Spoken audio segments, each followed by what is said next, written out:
Move. The text came 3 months before Hannah's wedding. My sister. My younger sister by 2 years, who'd always been the golden child, who'd always done everything right. And I was Marcus, the family disappointment who'd dropped out of law school after 1 semester. Marcus, I need to talk to you about the wedding, the text began. Professional. Clinical. Like she was firing an employee she'd never actually met.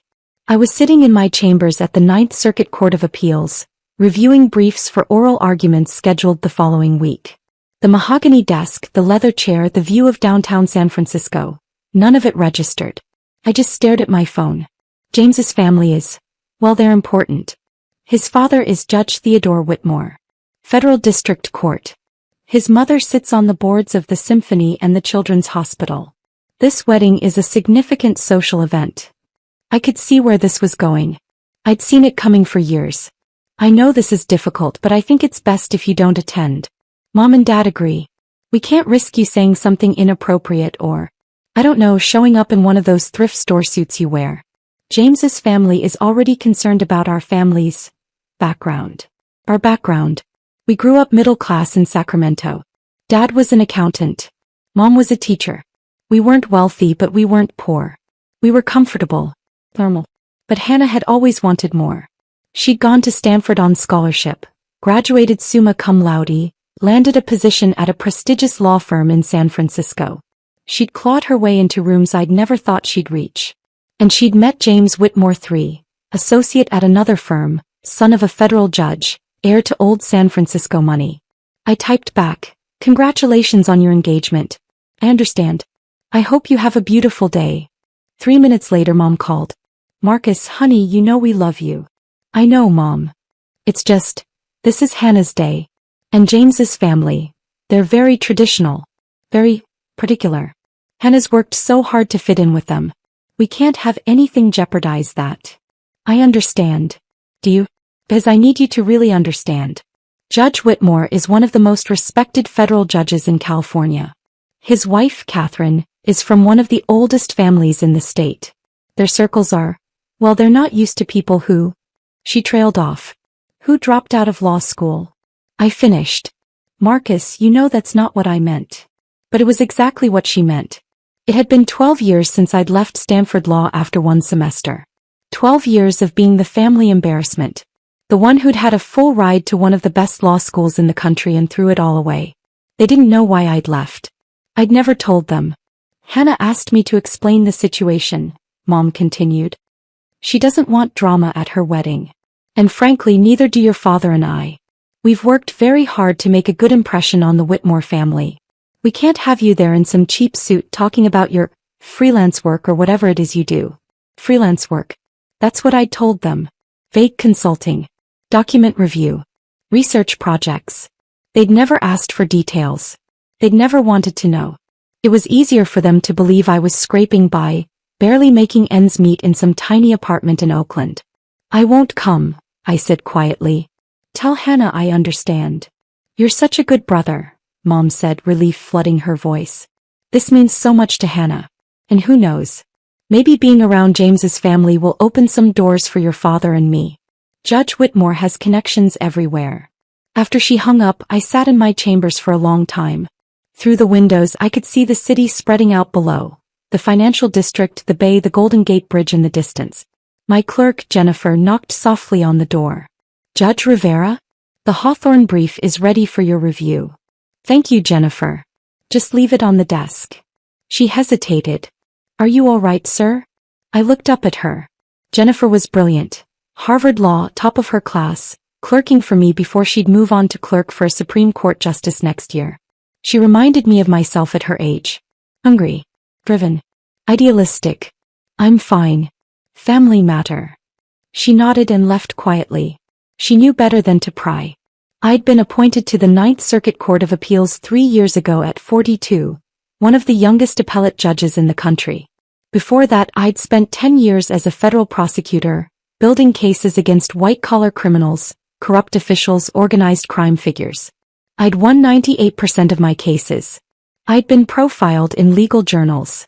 The Attorney General had personally called to congratulate me on my appointment. And my family had no idea. When I dropped out of Stanford Law after one semester, I hadn't actually dropped out. I'd transferred to Harvard on a full scholarship. I'd graduated top of my class 3 years later, turned down offers from every major firm in New York and D.C., and joined the U.S. Attorney's Office in San Francisco. I'd spent those years building a reputation, building a career, building a life, and I'd let my family believe I was a failure. But at first it was protection. That one semester at Stanford had taught me something crucial. My family couldn't handle my success. When I'd been accepted to Stanford Law with a full scholarship, Dad had immediately started planning how I'd help him with his taxes, how I'd review his business contracts, how I'd get him connected with important clients. Mom had started introducing me as my son the lawyer before I'd even started classes.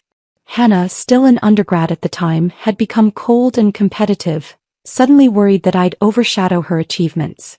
So when I transferred to Harvard, I simply didn't tell them. I let them believe I'd quit, that I was working odd jobs, that I was the family disappointment. And then it became something else. It became a test. Would they love me without the success? Would they value me as a person, not as a trophy or a resource? They'd failed that test spectacularly. Over the years, I'd watched them pour everything into Hannah. Every conversation was about her accomplishments, her cases, her partnership track, her engagement to James Whitmore III. They'd helped her with down payments, car payments, referred clients to her firm. And they treated me like I was invisible. Like I was an embarrassment they had to manage. Thanksgiving dinners where they'd tell me to keep quiet about my work. Christmas parties where they'd introduce Hannah and then quickly change the subject when someone asked about me. I'd been patient. I'd been quiet. I'd been watching. And now Hannah was marrying into the Whitmore family. Judge Theodore Whitmore. Federal District Court, Northern District of California. I'd sat next to him at judicial conferences. We'd served on panels together. He'd written me a personal recommendation letter when I'd been nominated for the Ninth Circuit. He'd called me the finest legal mind of my generation. He had no idea I was Hannah Rivera's brother. Why would he? She'd gone by Hannah Rivera Sterling professionally, using our mother's maiden name to distance herself from our family's middle-class origins. And I'd never mentioned the connection. 3 months passed. I watched from a distance as the wedding planning consumed my family. Mom called occasionally, always brief, always apologetic but firm about me not attending. Dad sent a few texts, mostly asking if I was doing okay financially, in a way that made it clear he assumed I wasn't. Hannah never called at all.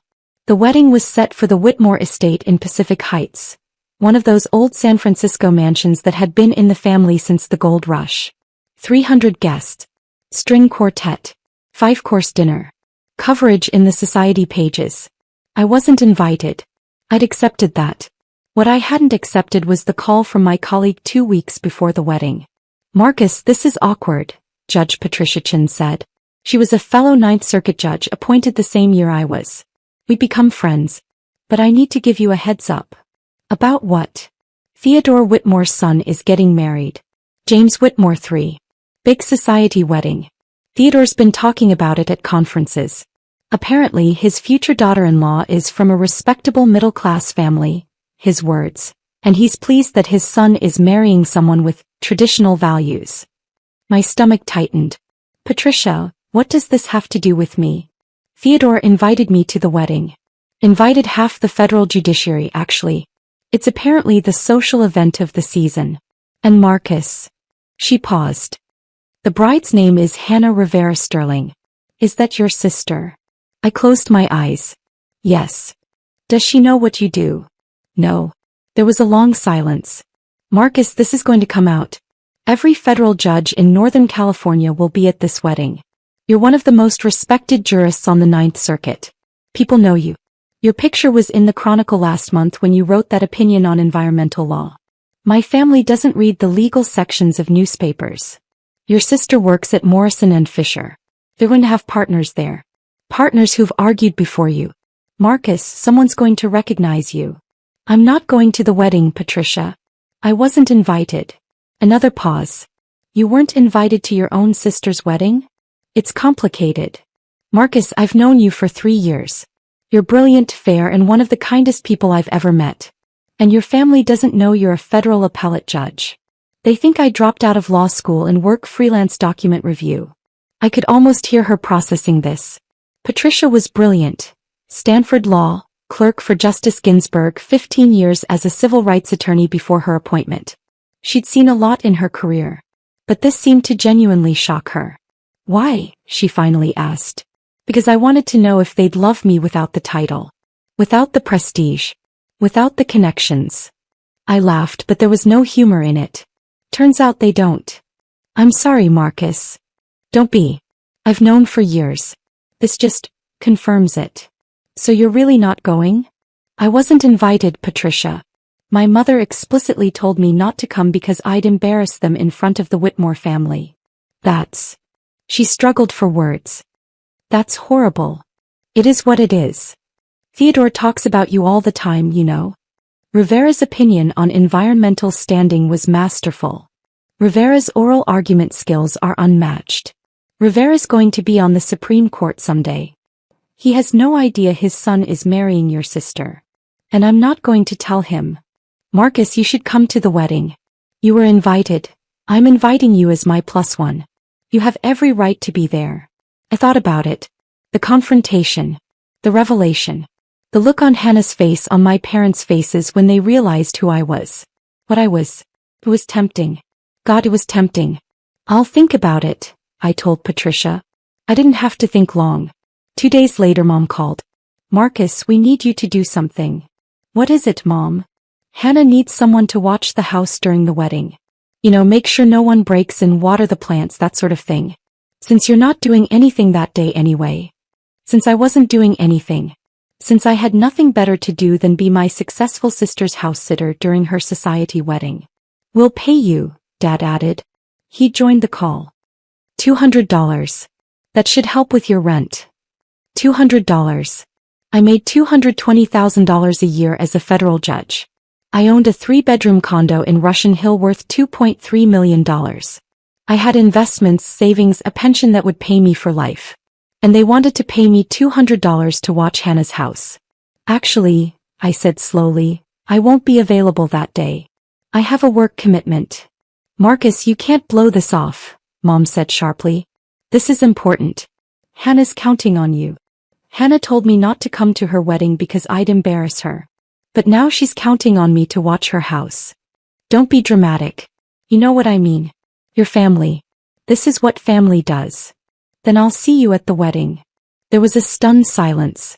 Marcus, we talked about this, Dad said. You're not invited. James's family. Judge Whitmore invited me, I said calmly. Or rather, Judge Chin invited me as her guest. I'll be there.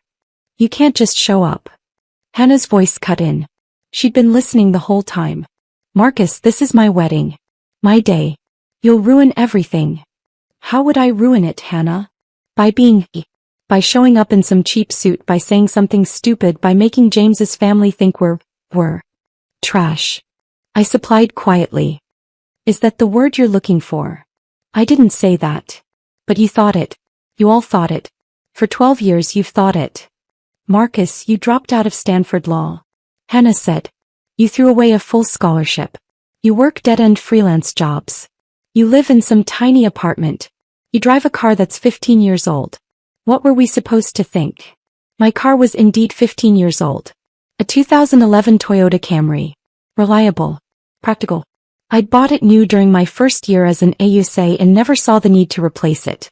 But in Hannah's world, the car you drove mattered more than the person driving it. I'm coming to the wedding, I repeated. Judge Chin invited me. If you have a problem with that, take it up with her. I hung up. My phone exploded with texts. Dead. Hannah. Even Hannah's maid of honor, my cousin Jessica, who apparently felt the need to weigh in on family drama that wasn't hers. I ignored them all. The day of the wedding arrived. I put on my best suit, a custom-tailored Tom Ford I'd bought for judicial conferences. Navy blue.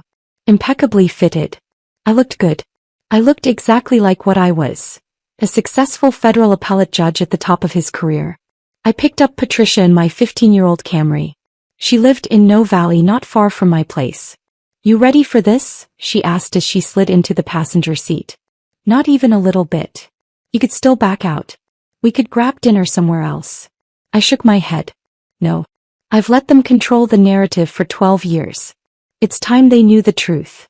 The Whitmore estate was everything I'd imagined. Massive. Historic. Gardens that probably required a full-time staff. Valets taking cars. String quartet playing on the lawn. Patricia and I walked up together. I could see the other judges arriving. Judge Morrison from the District Court, Judge Yamaguchi from the Ninth Circuit, even Judge Bradford who'd been on the bench for 30 years. They all knew me. They all greeted me warmly. Rivera. Didn't know you'd be here, Judge Morrison said, shaking my hand. Judge Chin was kind enough to invite me. Well, Theodore will be thrilled. He's been praising that environmental standing opinion you wrote for months. We moved through the receiving line. I could see Hannah in the distance, resplendent in white, greeting guests with James at her side. I could see my parents, dressed in formal where that probably cost them more than they'd normally spend on clothes in a year, trying desperately to look like they belonged. They hadn't seen me yet. I stayed in the crowd, letting Patricia navigate us to our assigned table. Table 4. Right up front. Because we were sitting with the federal judges. Table 16 way in the back near the kitchen was where my parents were seated. With distant relatives and friends of friends. The filler guests. If they'd only known.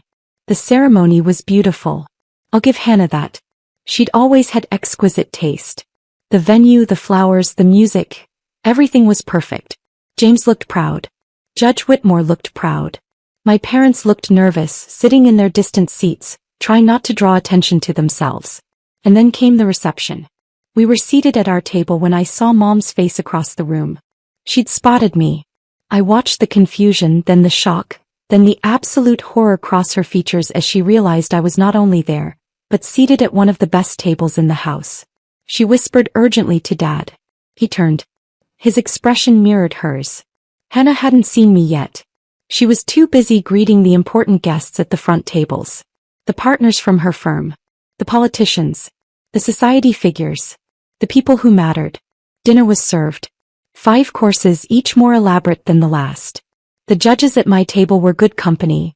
We talked about recent cases, upcoming arguments, changes in federal procedure. Rivera, your dissent in the Martinez case was masterful, Judge Yamaguchi said. Scalia-level precision. Thank you, Judge. Though I wish it had been the majority opinion. Give it time. Your reasoning will win out. It always does. I saw Hannah's head turn. She'd heard my name. She was scanning the room trying to locate me. Our eyes met across the reception hall. I watched her face go through several emotions in rapid succession. Confusion, recognition, disbelief, horror. She said something to James. He looked confused. She pointed at me, clearly agitated. James looked over, saw me sitting with the federal judges, and his confusion deepened. Then I saw him lean over and whisper something to his father. Judge Theodore Whitmore turned in his seat. He saw me. His face lit up with genuine pleasure. He stood. He walked across the reception hall toward our table. Hannah tried to stop him. I saw her grab his arm, saw her saying something urgent. He patted her hand absently and kept walking. Marcus Rivera, he said warmly as he approached. I didn't know you'd be here. This is wonderful. The entire reception had gone quiet. 300 people watching as one of the most powerful federal judges in California crossed the room to greet someone at table 4. I stood and shook his hand. Judge Whitmore. Thank you for having me. And congratulations. James is a lucky man. He is indeed. Hannah is remarkable. Sharp mind. Great instincts. He turned to the table. Have you all met Judge Rivera? Ninth Circuit. One of the finest legal minds I've encountered in 30 years on the bench. I could see my family's faces. Mom's mouth was open. Dad looked like he might be sick. Hannah had turned completely white. Actually, I said carefully, I should mention, Hannah is my sister. Theodore Whitmore stopped mid-sentence. He looked at me. Looked at Hannah. Looked back at me. Your sister? Hannah Rivera is your sister. Sir. Hannah Rivera Sterling, professionally. But yes. My younger sister. But. He was genuinely confused. She never mentioned. She talked about her family, but. He trailed off. Of course she'd never mention me. I was the embarrassment. The dropout. The failure she had to hide from her prestigious in-laws. It's complicated, I said quietly. Theodore's expression shifted. He was a smart man. A federal judge who'd spent 30 years reading between lines, spotting what wasn't said. He looked at Hannah, then at my parents in their distant table, then back at me. I see, he said slowly. And I could tell he did see. He saw exactly what had happened. Excuse me, I said. I should probably go speak with my family. I walked across the reception hall. Every eye was on me. 300 people watching the family drama unfold. I reached my parents' table. They were frozen, staring at me like I was a ghost. Mom. Dad. Marcus. Mom's voice was barely a whisper. What? How? You said you were a federal judge. Ninth Circuit Court of Appeals. I was appointed 3 years ago. But you dropped out of law school. I transferred to Harvard. Graduated top of my class. Spent 10 years as a federal prosecutor. Then I was appointed to the appellate court. Dad's face was red. Angry? Embarrassed? I couldn't tell. And you never told us? I did tell you. That first semester at Stanford, I told you I was transferring. You weren't listening. You were too busy being disappointed in me for quitting. So I stopped trying to explain. That was 12 years ago. Yes. 12 years of being treated like I was worthless. 12 years of being the family embarrassment. 12 years of watching you pour everything into Hannah while treating me like I didn't exist. We thought you needed tough love. Mom said. We thought you'd thrown your life away. So you punished me for it. For 12 years. And you never once asked if there might be more to the story. You never once considered that maybe, just maybe, you didn't have all the facts. Hannah appeared at my shoulder. Her face was blotchy, her eyes wet. Marcus, please. Don't do this here. Don't ruin my wedding. I turned to look at her. My brilliant, ambitious, ruthless little sister. Ruin your wedding? Hannah, I was invited here by Judge Chen.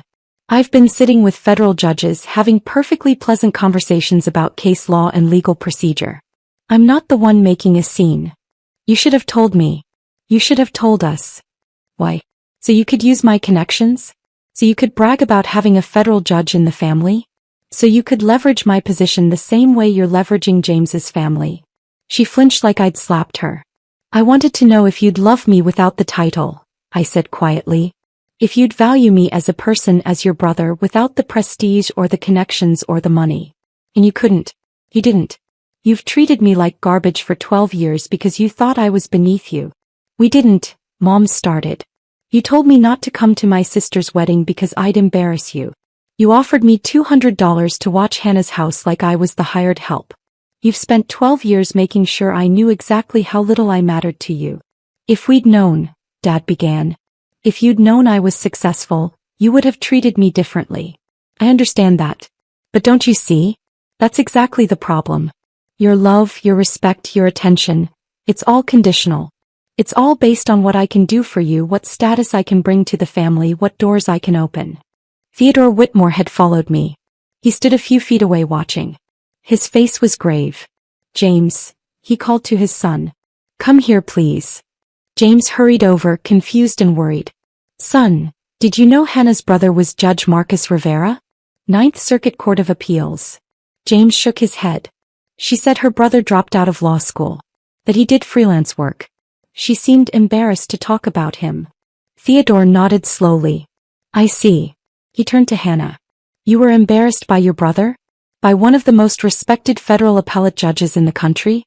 By a man I've personally called one of the finest legal minds of his generation. Hannah couldn't speak. She just stood there, tears running down her face. Judge Whitmore, I said quietly, this is between me and my family. I apologize for disrupting your son's wedding. Marcus, may I call you Marcus? Judge Rivera seems too formal for family occasions. I nodded. Marcus, you've disrupted nothing. You were invited here by Judge Chen. You've been a perfect guest. Your family, however. He looked at my parents, at Hannah. Your family has some explaining to do. He gestured to one of the staff. Please escort Mr. and Mrs. Rivera and their daughter to the library. I think we need to have a conversation. Theodore, we don't need to, Hannah started. We do, he said firmly. James's wedding day or not, we absolutely do need to have this conversation. Because the woman my son is marrying just told me that her brother, a federal appellate judge, dropped out of law school and was too much of an embarrassment to invite to her wedding. We moved to the library. Theodore, his wife Catherine, James, Hannah, my parents, me. Patricia had followed at a discreet distance, positioned to intervene if needed. Theodore closed the doors. Someone explain this to me. Because right now, it looks like Hannah deliberately misrepresented her family situation to my son. And that's a problem. I didn't lie. Hannah protested. I thought Marcus had dropped out. I thought he was. You thought wrong, I said. Because you never asked. None of you ever asked what actually happened. You let us believe, Mom started. I told you I was transferring. You chose not to believe me. You chose to see what you wanted to see, the disappointing son who'd thrown his life away. It fit your narrative better. It made Hannah look better by comparison. So you went with it. Catherine Whitmore spoke for the first time. Her voice was cold. Are you telling me that you've been treating your son, a federal appellate judge, like a failure for over a decade? Mom couldn't meet her eyes. And you, Catherine turned to Hannah, you were so embarrassed by your brother that you told my son he'd dropped out of law school? That he wasn't suitable to attend your wedding? Mrs. Whitmore, Hannah's voice broke. I didn't know.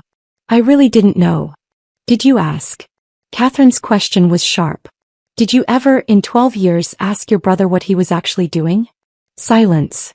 I didn't think so. Catherine looked at her husband. Theodore, I think we need to reassess some things. Theodore nodded. He looked tired. Disappointed. James, I think you and Hannah need to have a serious conversation about honesty and family values. James looked shell-shocked.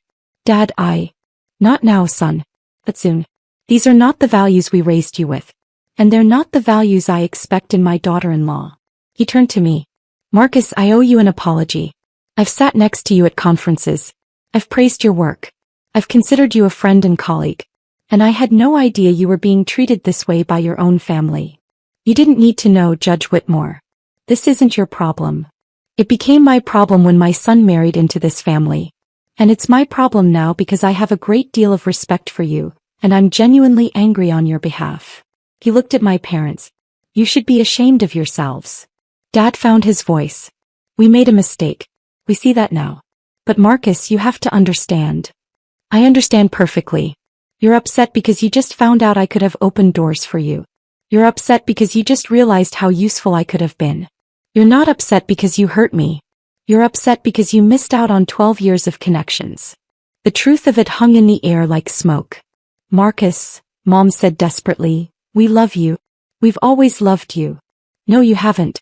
You've loved the idea of me. You loved me when you thought I was going to be a successful lawyer you could brag about. And then when that didn't happen, or when you thought it didn't happen, you discarded me. You loved Hannah because she was everything you wanted in a child. Successful. Connected. Upwardly mobile. I was just the reminder of failure. That's not fair, Hannah started. Fair? You told me not to come to your wedding, Hannah. You told me I'd embarrass you. You offered to pay me $200 to watch your house because you thought I was poor and desperate. And now you're upset because it turns out I'm more successful than you are. She flinched. It's not a competition. It's always been a competition. You made it one. Every family dinner, every holiday, every conversation, you made sure everyone knew how well you were doing and how poorly I was doing. You made sure everyone knew you were the success and I was the failure. Theodore cleared his throat. I think this is a conversation you all need to have privately. But I want to be very clear. James, your wedding day aside, this situation is troubling. Hannah, if you want to be part of this family, you need to address how you've treated your brother. I didn't know. Hannah said again, tears streaming down her face. You chose not to know, Catherine said coldly. There's a difference. We left the library. The reception was continuing, but the mood had shifted. Everyone knew something had happened. The judges at my table looked at me with sympathy. The other guests were whispering. Hannah tried to salvage the evening, but it was impossible. The damage was done. James looked at her differently now. Theodore and Catherine kept their distance. And my parents sat at their back table stunned and silent. I found Patricia. I think it's time to go. You sure? We haven't had cake yet. I'm sure. As we walked out, Theodore caught up with us. Marcus, wait. I turned. I meant what I said in there. I have tremendous respect for you. As a jurist, as a colleague, and now, knowing what you've endured from your family as a person. You've handled this with remarkable grace. Thank you, Judge Whitmore. And Marcus? Your family's loss is the legal community's gain. We're lucky to have you. I nodded, not trusting myself to speak. Patricia drove us home in silence. We stopped at a bar in North Beach, ordered drinks, and sat without talking for a long time. You okay? She finally asked. I don't know. Ask me in a week. That took courage, what you did. Or stupidity. I'm not sure which. Courage, she said firmly. Definitely courage. The next morning, I woke to 47 missed calls and 126 text messages. Dad, Hannah, even James. I ignored them all. A week later, a letter arrived. Formal. Legal letterhead. From Theodore Whitmore's personal attorney. My heart sank. Was he going to sue me? Accuse me of ruining his son's wedding? I opened it carefully. Dear Judge Rivera, after the events of last Saturday, Judge Theodore Whitmore would like to extend a personal invitation to you for dinner at his home. He understands if you would prefer to decline given the circumstances, but he wishes to make clear that he considers you a valued colleague and friend, and he would very much like to continue your professional and personal relationship independent of your family connections. Please contact his office at your convenience to arrange a suitable date. I stared at the letter for a long time. Then I called Patricia. He wants to have dinner with me. Theodore Whitmore wants to have dinner with me. Of course he does. You're brilliant, you're accomplished, and you just proved you have more integrity in your little finger than your entire family combined. Should I go? Marcus, that man has been praising you for years. He recommended you for the Ninth Circuit. He's not inviting you because you're Hannah's brother. He's inviting you because you're Marcus Rivera. Take the meeting. I did. 3 weeks later, I had dinner at the Whitmore estate. Theodore, Catherine, James, no Hannah, no my parents. We talked about law, about upcoming cases, about the challenges facing the federal judiciary. It was professional, respectful, pleasant. At the end of the evening, as I was leaving, Theodore walked me to the door. Marcus, I need to tell you something. Hannah and James are in marriage counseling. I stopped. I'm sorry. I never meant. Don't apologize. They need it. What happened at the wedding? It revealed some issues that needed addressing. Hannah's relationship with the truth, with her family, with her own insecurities. James's tendency to take things at face value without asking questions. They're working through it. And you? How do you feel about all of this? Theodore smiled sadly. I feel like I failed my son. I taught him to value prestige and status. I taught him that success mattered more than character. And he chose a wife who embodied those values. So in a way, this is my fault too. Judge Whitmore. Theodore. Please. Call me Theodore. Theodore, you're not responsible for my family's behavior. No. But I am responsible for teaching my son the values that made that behavior acceptable to him. Hannah told him her brother was a dropout and James never questioned it. Never thought to ask why a family would treat a member that way. He just accepted it because it fit the narrative they wanted. Is Hannah angry with me? Furious. Humiliated. Embarrassed. All of the above. But she's also starting to understand what she did. What your whole family did. The counselor has been enlightening for both of them. What about my parents? They've called here 17 times. Catherine refuses to take their calls. I've spoken to your mother twice. She wants me to convince you to forgive and forget. She thinks this is all a misunderstanding that can be smoothed over. Of course she does. Marcus, I'm not going to tell you what to do. But I will tell you this. You don't owe them anything. Not forgiveness. Not reconciliation. Not even acknowledgement. What they did to you is cruel. Systematic. Sustained over 12 years. That's not a misunderstanding. That's a choice. I nodded, feeling the weight of his words.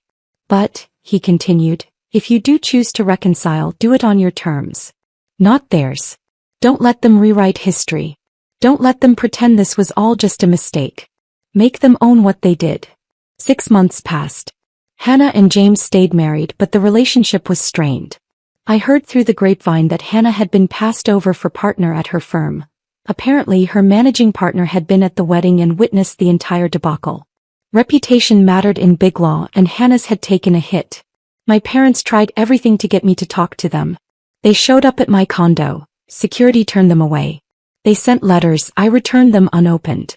They tried to go through Theodore, he refused to facilitate. Finally, Dad sent a text that was different from all the others. Marcus, I'm not asking for forgiveness. I'm not asking you to forget. I just need you to know that I understand now. I understand what we did to you. I understand why you stopped trying to tell us the truth. And I understand that we don't deserve another chance. But I love you. I've always loved you. And I'm sorry. I'm so sorry. I read that text 20 times. Then I wrote back, I appreciate you saying that. But I need time. A lot of time. Maybe someday we can talk. But not today. His response was immediate. I understand. I'll be here whenever you're ready. I love you, son. It wasn't reconciliation. It wasn't forgiveness. But it was acknowledgement. And maybe someday it would be enough. A year after the wedding, I was nominated for the Supreme Court. Youngest nominee in 60 years. Theodore Whitmore wrote my recommendation letter. So did Patricia Chin. So did every judge I'd ever worked with. The confirmation hearings were brutal, but I was confirmed by a substantial majority. My parents watched it on C-SPAN. Hannah called to congratulate me. Her voice was subdued, careful. Marcus, I know I don't deserve to say this, but I'm proud of you. Thank you. I've been in therapy, working through a lot of things. About myself. About our family. About what I did to you. That's good, Hannah. I don't expect you to forgive me. I just wanted you to know that I understand now. I understand what I did. And I'm sorry. I'm so sorry. I know you are. Can I ask you something? Why didn't you ever fight back? Why didn't you just tell us the truth? Force us to see. I thought about that for a long time. Because I wanted you to choose to see me. Not because I made you. Not because I proved something to you.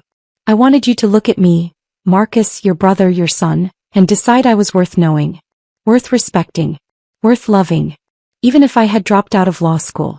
Even if I was working freelance document review. I wanted you to value me as a person, not as a credential. He was crying now.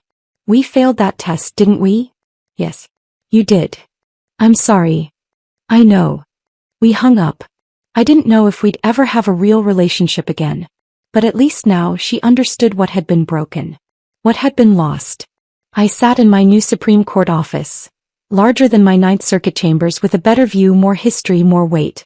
I thought about that terrified 22-year-old who'd left Stanford Law after one semester because his family's expectations were suffocating him. That kid had made the right choice. He'd chosen truth over appearances. He'd chosen integrity over approval. He'd chosen himself. And now, 30 years later, sitting in the